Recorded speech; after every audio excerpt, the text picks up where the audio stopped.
ராமநாதபுரம் மாவட்டத்தில் காதல் ஜோடியிடம் நகை பணம் பறித்ததுடன் பாலியல் அத்துமீறலில் ஈடுபட்ட இளைஞர்களை போலீசார் மடக்கி பிடித்திருக்கிறார்கள். அரிவாளால் வெட்டிவிட்டு தப்பிச் செல்ல முயன்றவர்களை போலீசார் விரட்டி பிடித்தது எப்படி?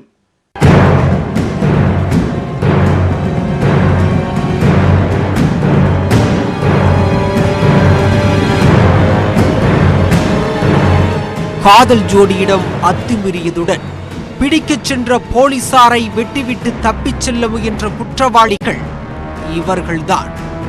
பயங்கர ஆயுதங்களால் தாக்குதல் நடத்திய குற்றவாளிகளை உயிரை பணயம் வைத்து போலீசார் பிடித்தது எப்படி?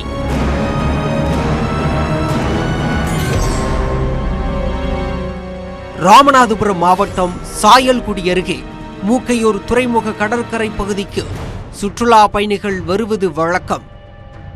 இப்பகுதிக்கு கடந்த மார்ச் 23ஆம் தேதி விருதுநகர் மாவட்டம் அருப்புக்கோட்டை பகுதியைச் சேர்ந்த 19 வயதான கல்லூரி மாணவி அவரது காதலனுடன் சுற்றுலா வந்துள்ளார். கடற்கரை பகுதியில் சுற்றித் திரிந்த 3 இளைஞர்கள் காதல் ஜோடி தனியாக இருப்பதைக் கண்டு அவர்களிடம் பணம் பறிக்க திட்டமிட்டனர். அதன்படி காதல் ஜோடியை மிரட்டிய கும்பல் அவர்களிடமிருந்து நகை, செல்போன் உள்ளிட்டவற்றை பறித்து கொண்டனர். மேலும் கல்லூரி மாணவியிடம் பாலியல் அத்துமீறலில் ஈடுபட்டதாக கூறப்படுகிறது. இந்நிலையில் வியாழக்கிழமை பெண்ணின் காதலன் இளைஞர்களின் செயலால் மனமுடைந்து விஷமருந்தி தற்கொலைக்கு முயன்றுள்ளார். இதுகுறித்து அருப்புக்கோட்டை போலீசார் அவரிடம் விசாரித்ததில் இளைஞர்கள் தன் கண்முன்னே காதலியிடம் பாலியல் அத்துமீறலில் ஈடுபட்டதால் மனமுடைந்து தற்கொலைக்கு முயன்றதாக தெரிவித்துள்ளார். இது தொடர்பாக அருப்புக்கோட்டை காவல் நிலையத்தில் பெண்ணின் காதலன் அளித்த புகாரின் பேரில் போலீசார் வழக்கு பதிவு செய்து விசாரித்து வந்தனர். குற்றம் நடைபெற்ற ராமநாதபுரம் எல்லைக்குட்பட்டது என்பதால் ராமநாதபுரம் மாவட்ட போலீசாருக்கு தகவல் அளிக்கப்பட்டது. அதன்படி 3 தனிப்படைகள் அமைக்கப்பட்டு பறித்துச் செல்லப்பட்ட மாணவியின் செல்போன் இருப்பிடத்தை ஆய்வு செய்தனர். போலீசாரின் தீவிர தேடுதல் வேட்டையில் கமுதி அடுத்துள்ள வேப்பங்குளத்தில் குற்றவாளிகள் பதுங்கியிருப்பது தெரியவந்தது. அங்கு சென்ற தனிப்படை போலீசார் 24 வயதான பத்மேஸ்வரன், 20 வயதான தினேஷ்குமார் ஆகிய இருவரையும் விரட்டி பிடிக்க முயற்சித்தனர். அப்போது சார்பு ஆய்வாளர் நவநீத கிருஷ்ணன், தலைமை காவலர் கருப்பசாமி உள்ளிட்டோரை அரிவாளால் வெட்டிவிட்டு இருவரும் தப்பிக்க முயற்சித்துள்ளனர்.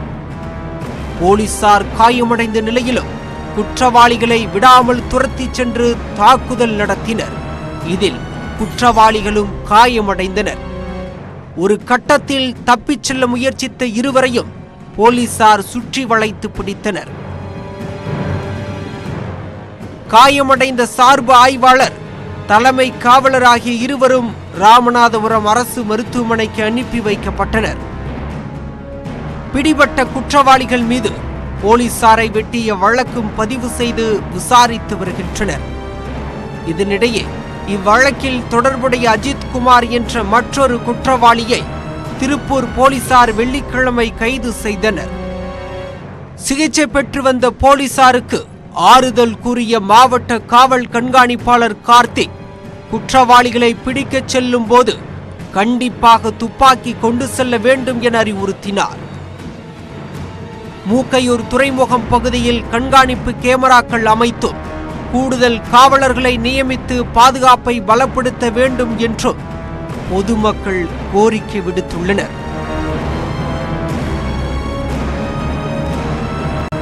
இந்த செய்தி மட்டுமின்றி சென்னை IIT மாணவிக்கு